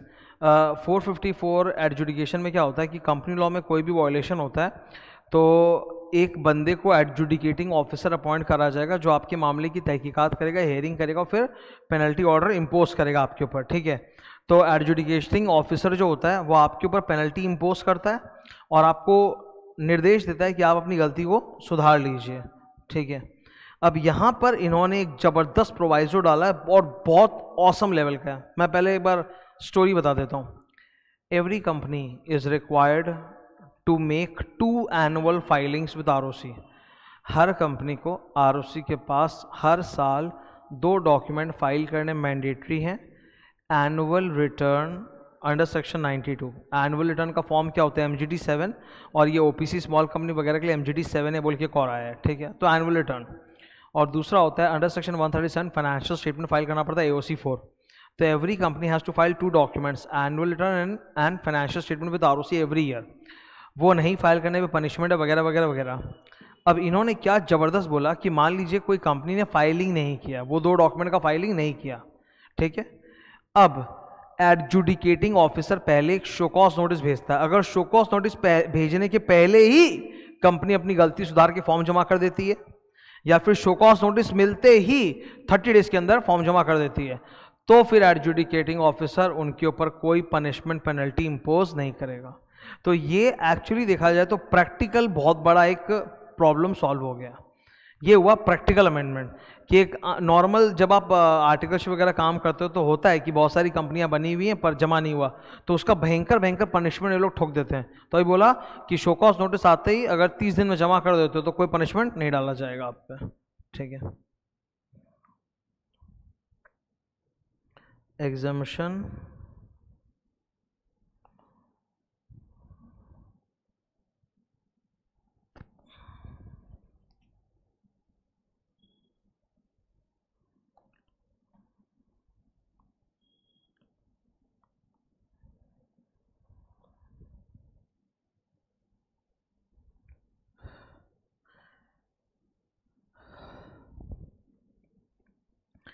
Provided that, नीचे पढ़ो, वो लिख भी दिया मैंने, अब नीचे पढ़ो। Provided that in case the default relates to non compliance of 92 and 137, मतलब एनुअल रिटर्न और FS जमा नहीं किया, and such default has been rectified either prior to, मतलब पहले ही आपने जमा कर दिया नोटिस घर में आने के पहले, एडजुडिकेटिंग उससे पहले शो कॉज नोटिस भेजेगा तो उसके शो कॉज नोटिस आने के पहले ही आपने जमा कर दिया, और with in 30 days of the issue of the notice bye adjudicating officer, ठीक है, या फिर उसका नोटिस आते 30 दिन में आपने कर दिया तो आप पे कोई पेनल्टी लगेगा नहीं। No penalty shall be imposed in this regard and all proceedings under this section shall be deemed to be concluded, मतलब आपके खिलाफ कोई एक्शन अब नहीं होगा। तो ये प्रैक्टिकली एक बहुत बड़ा सुंदर अमेंडमेंट आया 454 में। विद दिस हम लोग का कंपनीज अमेंडमेंट एक्ट 2020 वाला सारा अमेंडमेंट्स ख़त्म होता है। अब फर्दर अमेंडमेंट्स आएंगे, ठीक है। ये आप देखो ज़रा, ये मैंने लिस्ट बनाया था, पेज नंबर 1 से लेके 13 तक जो है वो कंपनीज अमेंडमेंट एक्ट 2020 ही चल रहा था, जो अभी जस्ट मैंने करा के ख़त्म किया। अब यहाँ से ये सब छोटे छोटे टॉपिक्स का अमेंडमेंट आने वाला है, एक एक करके मैं डिस्कस करूँगा, एक एक पेज टाइप का है, ओके। सबसे पहले इंडिपेंडेंट डायरेक्टर्स, पेज नंबर 14 पे आ जाओ। तो ये रूल्स में चेंज हुआ है इंडिपेंडेंट डायरेक्टर्स के रूल नंबर 6 में, this one is the amendment, okay. ये रूल 6 को लेके अमेंडमेंट है। क्या अमेंडमेंट है मैं बता देता हूँ। अभी ये एक सेक्शन होता है 149 subsection 6 which is about independent directors, कि बड़े बड़े कंपनियों में इंडिपेंडेंट डायरेक्टर्स होते हैं, ठीक है, ग्रेट। पहले इंडिपेंडेंट डायरेक्टर्स के बारे में हमेशा मैंने क्लासरूम में बोला है कि आप उसको इंडिपेंडेंट मत सोचो, आप उसको सोचो एक्सपर्ट डायरेक्टर, एक्सपर्ट जिनकी बहुत नॉलेज है, बहुत एक्सपीरियंस है, वैसा। अब एक सेक्शन होता है 150 डेटा बैंक के ऊपर, कि इंडिपेंडेंट डायरेक्टर्स का एक डेटा बैंक मेंटेन होना चाहिए। अब एक नियम आ चुका अमेंडमेंट होके पहले कि भाई जो भी बंदा इंडिपेंडेंट डायरेक्टर बनेगा उसका नाम डेटा बैंक में शामिल होना कंपलसरी है, और उन लोग को एक एग्जाम देना पड़ेगा ऑप्सैट का, ठीक है। तो उसी सिलसिले में अमेंडमेंट आया है। ये रहा एग्जाम, एवरी इंडिविजुअल जिसका नाम डेटा बैंक में डाला जा रहा है, नाम डेटा बैंक में डालेगा तभी वो इंडिपेंडेंट डायरेक्टर बन सकता है, और डेटा बैंक में डालने के बाद within 2 years he has to pass the exam OPSAT, online proficiency self assessment test. अरे हल्का सा एग्जाम है, कोई मतलब वो नहीं है, ऑनलाइन है, और वो भी सेल्फ असेसमेंट, खुद चेक करना है, online proficiency self assessment test. इसमें पास परसेंटेज कम कर दिया है, पहले इसमें पास होने के लिए 60% चाहिए था, अभी 50% चाहिए, ठीक है। ये देखो इधर, पहले एग्जाम में पास होने के लिए कितना चाहिए था 60%, उसको रिड्यूस करके 50% कर दिया, ग्रेट, वो अच्छी बात है सर, ठीक है। और बोलता था कि ये एग्जाम आपको 2 साल के अंदर ही देना पड़ेगा, 1 year से के बदले 2 साल, मतलब आपका नाम जिस दिन डेटा बैंक में डाला वहां से 2 साल में आप एग्जाम दे दो, ऑल दैट वाज फाइन। इसके बाद ये वाला जो पूरा पोर्शन है ना जो काटा हुआ है, ये हटाया, उसके बाद येलो डाल दिया, दैट्स द अमेंडमेंट। काटे हुए में क्या था, बोलता कोई बंदा है जो किसी बड़ी कंपनी में 10 साल से डायरेक्टर की MP है, तो उसको ये एग्जाम मामूली सा जो टुच्चा सा 2 कौड़ी का एग्जाम वो देने की जरूरत नहीं पड़ेगी, पर 10 साल का एक्सपीरियंस चाहिए, ठीक है।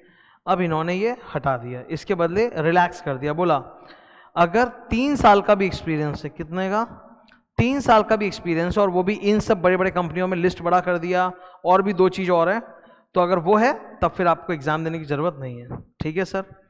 Provided that an individual shell not be required to appear for OPSAT if he has served for at least 3 years, 3 साल का एक्सपीरियंस है, as number A as a director और KMP, जिस दिन उसका नाम डेटा बैंक में डाला गया उस दिन ऑलरेडी वो डायरेक्टर KMP था लास्ट 3 ईयर से in these big companies, listed public company, unlisted public company having paid up capital of 10 crore or more, ठीक है, listed body corporate whether in India or in any other country, in any other country जिसका central bank जो है वो FATF का member है, या जिसका सिक्योरिटीज मार्केट रेगुलेटर जो है वो IOSCO का मेंबर है, मतलब नॉन टेररिस्ट टाइप का कंट्री, ठीक है, which is a member of FATF और IOSCO, ठीक है।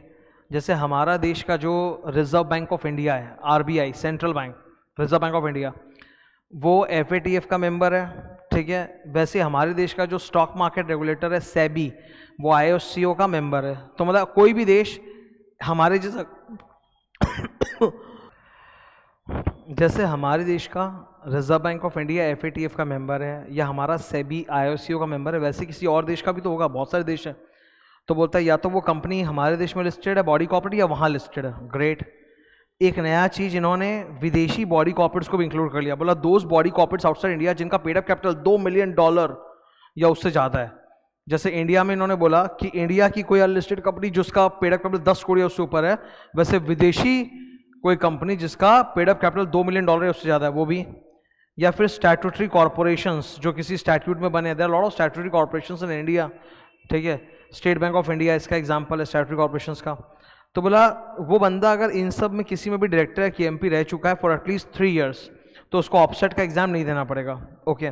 अब इसमें इन्होंने क्लैरिफिकेशन किया, मान लो एक कोई बंदा है, वो बोला कि भाई हम तो इसमें भी डायरेक्टर थे और इसमें भी डायरेक्टर थे, दोनों में हम 1.5 साल तक डायरेक्टर थे, तो 1.5 मिला के 3 साल हो गया। बोला ऐसा नहीं चलेगा, अगर आप सेम टाइम पर ही इनमें से 2-3 कंपनी में डायरेक्टर्स थे तो उन सबको एक ही काउंट किया जाएगा, उनको इंटू 2 इंटू 3 नहीं किया जाएगा, ओके। ये नहीं चलेगा कि आप 1.5 साल इसमें काम किए और उसी वक्त आप मतलब आप साइमल्टेनियसली दोनों में डायरेक्टर थे 1.5 साल के लिए, टोटल 1.5 साल ही के लिए, ठीक है। सपोज 2018 एंड 2019 का आधा, ये 1.5 साल तक आप 2 में थे, तो वो 1.5 ही साल माना जाएगा, वो 3 साल नहीं हो जाएगा, ओके। ये देखो यहाँ लिखा हुआ है, for the purpose of calculation of 3 years in the first proviso, any period during which an individual was acting as director KMP in 2 or more companies at the same time, मतलब same period पे 2-3 company में था, ठीक है, तो उसको आप into 2 into 3 नहीं, वो एक ही गिना जाएगा। मतलब कोई बोलेगा कि हम सपोज हम 2018 पूरा साल जो है हम ऐसी 3 कंपनियों में था, तो एक साल तीनों का हो गया तो 3 साल, बोला ऐसा नहीं, मतलब सेम टाइम पे थे ना। या तो आप ऐसा कर सकते हो कि 2018 हम इसमें था, 2019 हम इसमें था, 2020 हम इसमें था, तो 3 साल हो गया।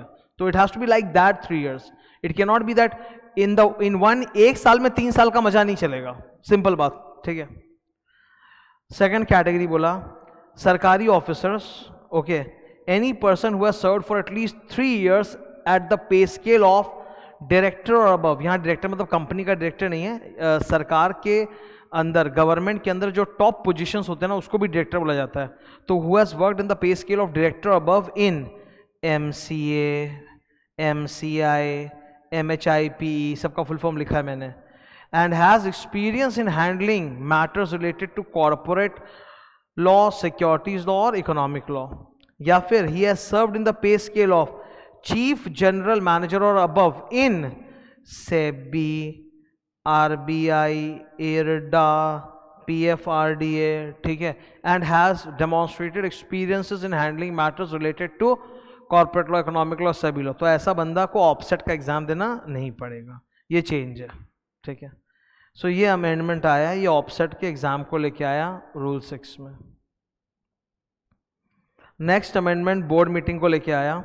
आपको याद होगा कि 5 ऐसे मैटर्स होते थे जिसके लिए फिजिकल बोर्ड मीटिंग जरूरी होता है। Approval of financial statements, approval of board report, approval of financial statement by audit committee, amalgamation, merger, take over, ये ऐसे होता है ना। अब सुन लो, ये अमेंडमेंट जो आप देख रहे हो ये एप्लीकेबल है फॉर दिसंबर 21 एग्जाम।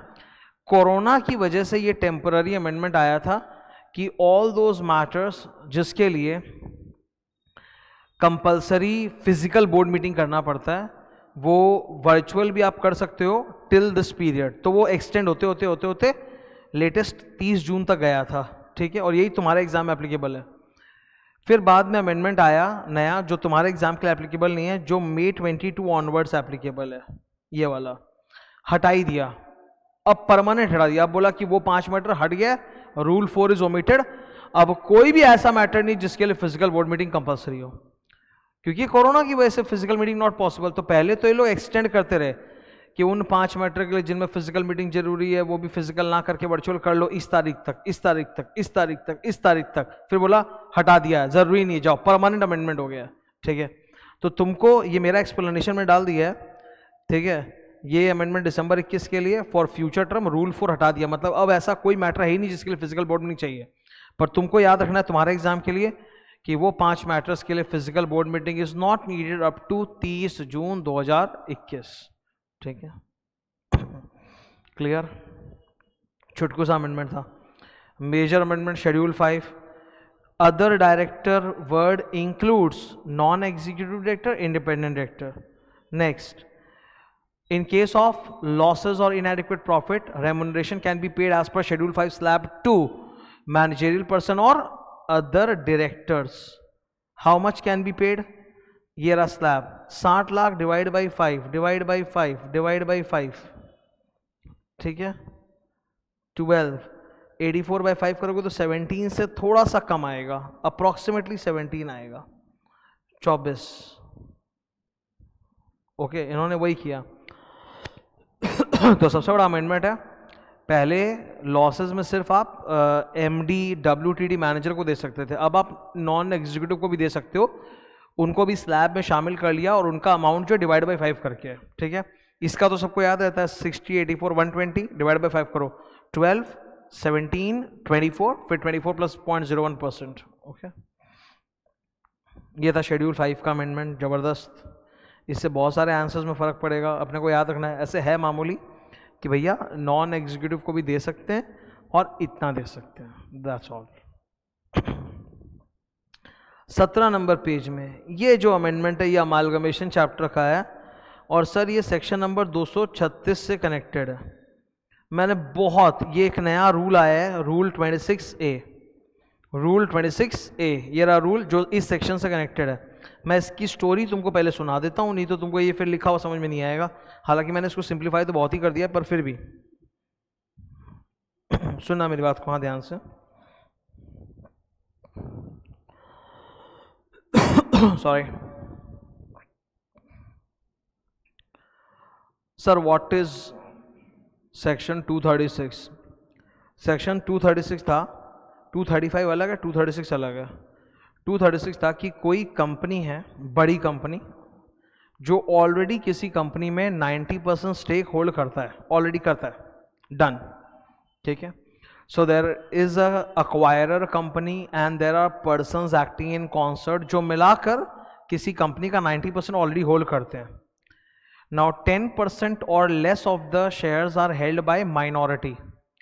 तो एज पर सेक्शन 236 ये जो 90% मेजॉरिटी है इसको हक है पूरा कि वो 10% से भी उनका शेयर खरीद सके, ठीक है। सेक्शन 236 में बताया हुआ है कि how the price will be calculated. Listed है तो सेबी का फॉर्मूला, अनलिस्टेड है तो रजिस्टर्ड वैल्यूअर से ऐसे ऐसे करके निकलवाया जाएगा शेयर्स का वैल्यू, और फिर उनको पे करके खरीदा जा सकता है। क्योंकि ऐसी कंपनी में क्या होगा, the 10% minority which is a dissenting minority, जो हर वक्त झगड़ा करेगा, वो हर वक्त झगड़ा करता रहेगा मैनेजमेंट से और ऑपरेशन का केस बार बार फाइल करता रहेगा। तो इससे बढ़िया है कि अक्वायरर को हक मिले कि वो इनका स्टेक एक उचित प्राइस देकर खरीद ले और इनको बाय बाय कर दे, ताकि 100% कंट्रोल खुद का हो जाए, ओके। तो अब इसी में एक प्रोसीजरल चेंज आया कि मान लीजिए ये लिस्टेड कंपनी है, जिस कंपनी की हम बात कर रहे हैं वो लिस्टेड कंपनी है और उसमें 10% शेयर्स माइनॉरिटी के पास है डीमैट अकाउंट में। तो वो शेयर्स को कैसे माइनॉरिटी शेयर होल्डर की डीमैट अकाउंट से निकाल कर कंपनी एक स्पेशल डीमैट अकाउंट खोलेगा कॉल्ड डेजिग्नेटेड डीमैट अकाउंट, उसमें डालेगा, फिर वहां से कैसे अक्वायरर की डीमैट में ट्रांसफर करेगा, उसी को लेके ये रूल 26A पिक्चर में आया। ठीक है, मैं इसके ऊपर एक छोटा सा एक यहाँ पे बना देना चाहता हूँ डायग्राम, देख लो, या मैं कॉपी एंड नोट्स में बना देता हूँ जो अभी दिखाया था तुमको ना। ये रहा, ये भाई यहाँ पे बना देता हूँ मैं। ठीक है, देख लो प्लीज। ये है पेज नंबर, मेरे अमेंडमेंट का पेज नंबर 17। एकदम मामूली सा डायग्राम बना रहा हूँ, कोई ऐसा वो मत सोचो मत। एकदम सेक्शन 236 रूल 26A। ठीक है,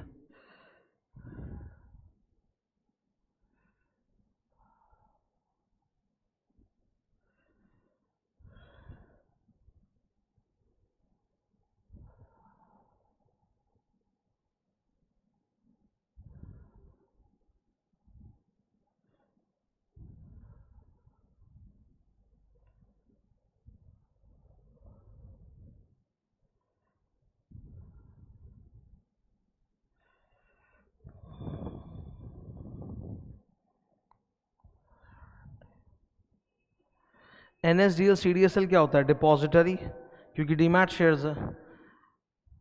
ठीक है, तो वो जो माइनॉरिटी है, डीमैट ऑफ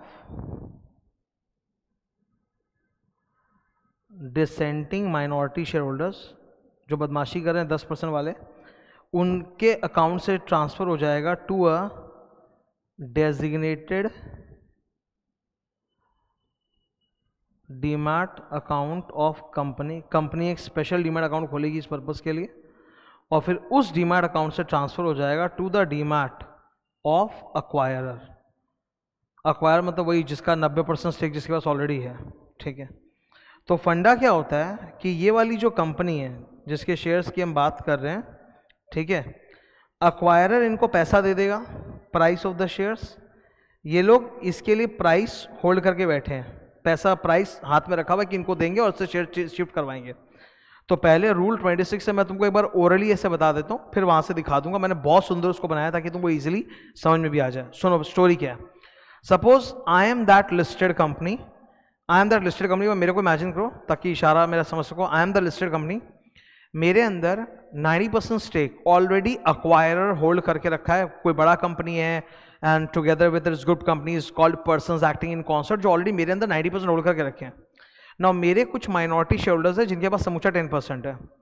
तो अब क्या है, सेक्शन 236 अक्वायरर को हक देता है कि वो माइनॉरिटी का 10% भी ले सके, और ये काम करने में मैं हेल्प करूंगा। कैसे करूंगा?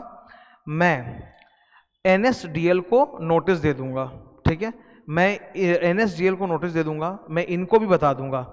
मुझे जैसी अक्वायरर से पैसा मिलेगा, अक्वायरर ने मुझे पैसा दिया 2 हफ्ते के अंदर ही, with in 2 weeks of receiving the money from the acquirer, I will verify the details of all the minority shareholders। मेरे जितने भी माइनॉरिटी 10% वाले, उनका डीमैट अकाउंट, उनका डिटेल्स वेरीफाई कर लूंगा।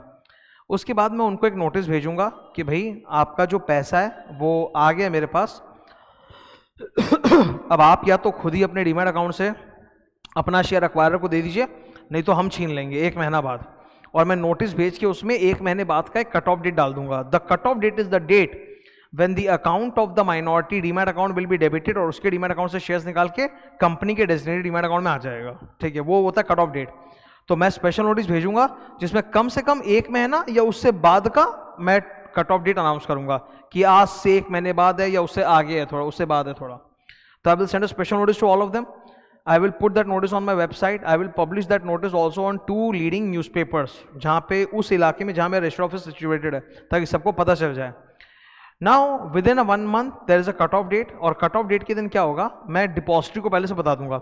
जैसे ही मैं तुम लोग को नोटिस भेजता हूँ ना, और वेबसाइट पे डालता हूँ, एडवर्टाइज देता हूँ न्यूज़पेपर में, उसी वक्त मैं डिपॉजिटरी को बता दूंगा कि देखो मैंने नोटिस भेज दिया, ये रहा उसका कॉपी, मेरे पास पैसा भी आ गया एक्वायरर से इनके हिस्से का शेयर्स का, मैं इनको पैसा भी अरेंज करके तुरंत दे दूंगा कट ऑफ डेट के दिन ही, जैसे अकाउंट क्रिएट होगा and all that. Cut off date के दिन क्या करेगा, NSDL डिपॉजिटरी, और डिपॉजिटरी के हाथ में सारा डीमैट अकाउंट है, तो डिपॉजिटरी माइनॉरिटी के डीमैट अकाउंट से निकालेगा, कंपनी के डेजिग्नेटेड डीमैट में डालेगा, फिर वहां से कंपनी डेजिग्नेटेड डीमैट से निकाल के उसको दे देगी एक्वायरर के डीमैट में। ठीक है, और जो उनके हिस्से का पैसा माइनॉरिटी का वो भी माइनॉरिटी को पे ऑफ कर देगी। ये है पूरा प्रोसीजरल स्टोरी। अभी देखो कितना सिंपल भाषा में मैंने इसको पूरा डिजाइन किया ताकि तुमको एकदम इजीली समझ में आए। ठीक है, the company shall within 2 weeks from the date of receipt of the price of the shares under 236 verify the details of the minority shareholders and their demat account. Then the company shall send notice to all of them, सारे minority को notice भेजेगा और बताएगा कि एक cut off date है जो कम से कम आज से 1 महीना या और भी बाद है, which shall not be earlier than 1 month from the date of the notice, कि मैं नोटिस दूंगा और बोलूंगा आज से 1 महीने बाद या और थोड़ा 1.5 महीने 2 महीने बाद, मतलब मिनिमम 1 महीने का गैप तो देंगे। Cut off date is the date जब माइनॉरिटी का डीमैट अकाउंट डेबिट हो जाएगा और शेयर्स निकाल के कंपनी एक सेपरेट डेजिग्नेटेड डीमैट अकाउंट में ट्रांसफर कर दिया जाएगा। ये नोटिस न्यूज़पेपर में भी पब्लिश होगा और वेबसाइट में भी चढ़ाया जाएगा। कंपनी डिपॉजिटरी को भी इन्फॉर्म कर देगी कि देखो हमने 236 का जो प्रोसीजर है corporate action, which is corporate action means the transfer of shares, वो इनिशिएट कर दिया है, माइनॉरिटी को हमने इन्फॉर्म कर दिया है, पैसा हम उनको दे देंगे जैसे ही ट्रांसफर कंप्लीट होगा और कोई भी झमेला होगा तो वो हम लोग संभाल लेंगे, सब बता देगा डिपॉजिटरी को। कट ऑफ डेट के दिन डिपॉजिटरी क्या करेगा, depository shall make the transfer shares to designated demat account. ठीक है, अनलेस कोर्ट की तरफ से कोई रिस्ट्रेनिंग ऑर्डर अगर है तब तो डिपॉजिटरी ऐसा फिर नहीं करेगा। जैसे ही अकाउंट ट्रांसफर हो जाएगा डीमैट अकाउंट में शेयर्स, कंपनी प्राइस डिसबर्स कर देगी to the minority share holders. ठीक है, फिर जब सारा पेमेंट हो जाएगा तो कंपनी डेजिग्नेटेड डीमैट अकाउंट में जो शेयर्स है उसको अक्वायरर के डीमैट अकाउंट में ट्रांसफर कर देगा। So that's the procedure at as simple as possible. मैंने इसको पूरा डिजाइन कर दिया, पूरा तुम देख सकते हो मेन वर्ड सारा कैप्स लॉक वगैरह सब किया हुआ ताकि आराम से समझ में आए, कोई हेडक नहीं हो। ठीक है, ये था 236 का अमेंडमेंट। अब हमने 1 2 3 4 कर लिया, 5 भी हो गया, अब 6 करा रहा हूँ फास्ट ट्रैक मर्जर। अच्छा, 6 नंबर फास्ट ट्रैक मर्जर कराने के बाद ना मैं 2-3 और छोटे छोटे अमेंडमेंट्स हैं जो एक्चुअली अलग से तो तुम लोग के अमेंडमेंट शीट में आया नहीं एज पर द इंस्टीट्यूट, पर तुमको भी पता होना चाहिए, इंटर वालों को पता है, तुमको पता होना चाहिए। स्मॉल कंपनी का डेफिनेशन चेंज हुआ एंड ऑल दैट तो बता दूंगा मैं। ठीक है, पेज नंबर 18, ये फास्ट ट्रैक मर्जर है। फास्ट ट्रैक मर्जर एक ऐसा मर्जर होता है जहां पर क्या होता है, एनसीएलटी के पास जाने की जरूरत नहीं है, सीधा amalgamation of merger scheme requires NCLT approval and which again is a very complicated process जिसमें बहुत टाइम वेस्ट होता है। छोटे छोटे कंपनियों में क्या होता है, सारे शेयर होल्डर्स राजी हैं, 90% of the share holders are ready to merge, कोई प्रॉब्लम नहीं है, तो फिर वहां पे क्या होता है, आपको एनसीएलटी के पास जाने की जरूरत ही नहीं पड़ती, आप एमसीए में सेंट्रल गवर्नमेंट के पास सीधा अपना एप्लीकेशन डालते हो, वही अप्रूव कर देता है। That's why it's called fast track merger under 233। तो इसमें अमेंडमेंट आया है सर, पहले फास्ट ट्रैक मर्जर कौन कर सकता था, 2 or more small companies, a holding company and its own 100% subsidiary. अब इसमें आपने 2 नाम और जोड़ दिया, स्टार्टअप कंपनीज मर्ज हो रहा है या स्टार्टअप कंपनी किसी स्मॉल कंपनी के साथ मर्ज कर रहा है। ठीक है, तो ये 2 नया चेंज हुआ है कि 2 or more startup companies are merging, they can go for fast track, और 1 or more startup companies merging with 1 or more small companies, they can also go for fast track. ठीक है, तो what is a startup company मैं समझा देता हूँ, ये रहा, बीच में भी आया था ना स्टार्टअप कंपनी में, बोला था चैप्टर इसमें नोट्स के लास्ट में कराऊंगा, ये आ गया। स्टार्टअप कंपनी में 2 अमेंडमेंट हुआ है, पहले तो स्टार्टअप कंपनी में सिर्फ 7 साल तक का एग्जाम्पशन था, अभी 10 साल तक का है। ठीक है, स्टार्टअप कंपनी में एग्जाम्पशन कितना है सर, 10 साल तक का। स्टार्टअप कंपनी में पहले टर्नओवर की लिमिट होती थी 25 करोड़ की, अभी कितने की है, 100 करोड़ की। ठीक है, कि किसी भी साल उसका टर्नओवर 100 करोड़ के ऊपर नहीं होना चाहिए। टोटल 4 पॉइंट्स है which make it a startup company. Number 1, startup company is a company which is either a private company और एलएलपी और पार्टनरशिप फर्म। प्राइवेट कंपनी होता है या एलएलपी होता है, पार्टनरशिप फर्म होता है इन इंडिया। ठीक है, सेकंड, पहले हुआ करता था कि इसको एग्जाम्पशन 7 साल तक मिलेगा, अभी एकदम 10 साल, पहले था ना नॉर्मल 7 साल, बायोटेक्नोलॉजी 10 साल, अभी वैसा कुछ नहीं, सीधा 10 साल तक का एग्जाम्पशन है। थर्ड नियम होता था कि इनका किसी भी ईयर, जब इनका एग्जाम्पशन चल रहा है तो किसी भी ईयर इनका टर्नओवर 25 को पार नहीं होना चाहिए, वो लिमिट बढ़ा के 100 करोड़ कर दिया गया। चौथा सेम है, it is working for innovation development improvement of product services processes or is a scalable business model with a high potential for employment generation or wealth creation. तो बाकी सब सेम है। स्मॉल कंपनी में amendment है, वो क्या है sir, लिख लीजिए आइए।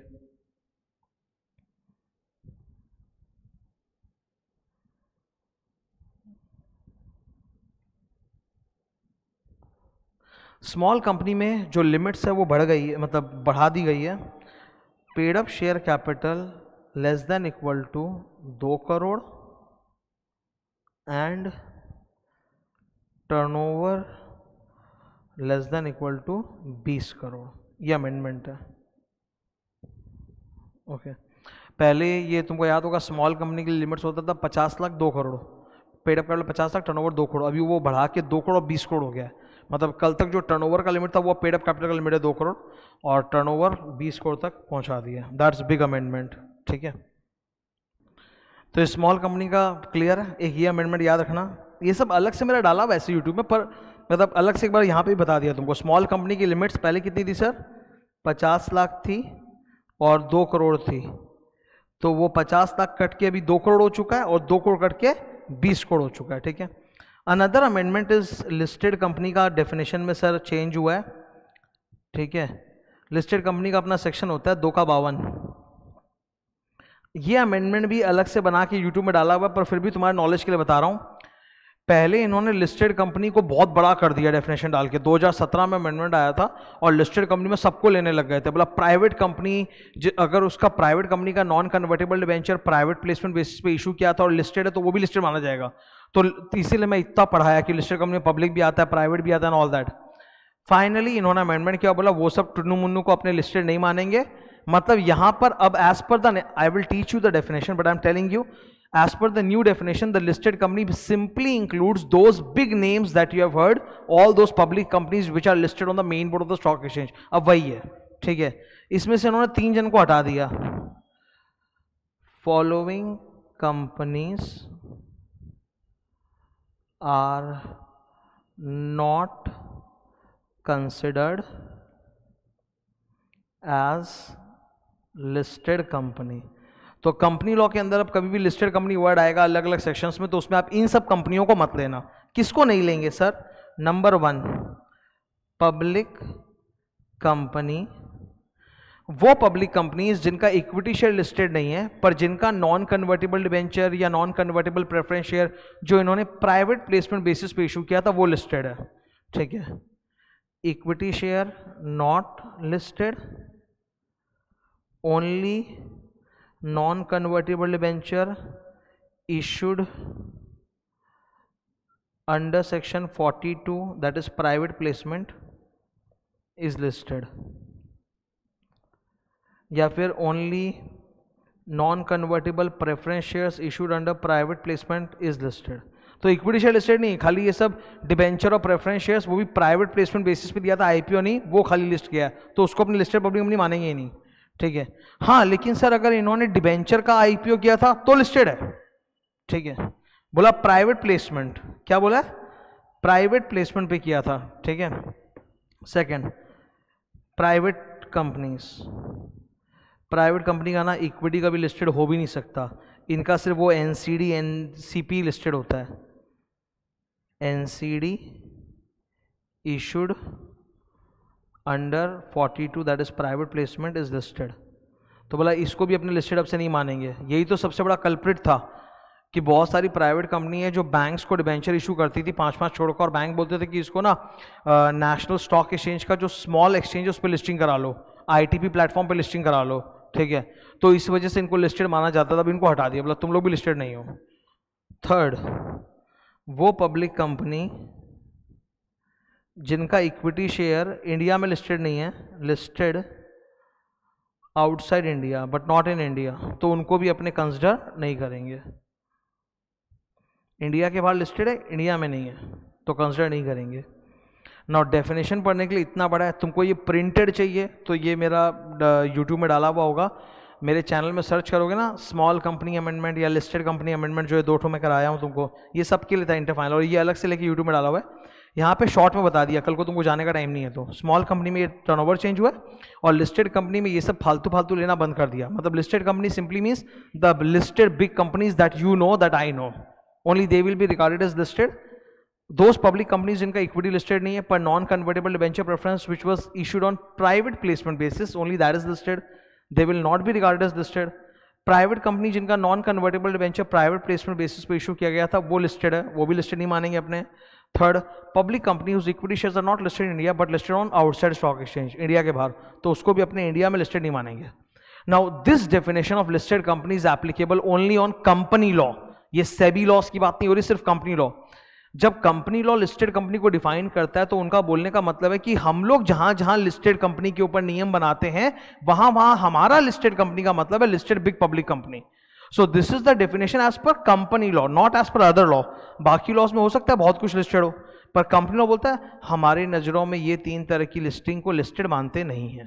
That is the amendment. ठीक है, तो इसी के साथ ये अपना 18 पेज का कंपनी लॉ का जो अमेंडमेंट्स है ये पूरा कंप्लीट होता है for December 21. Okay, thank you.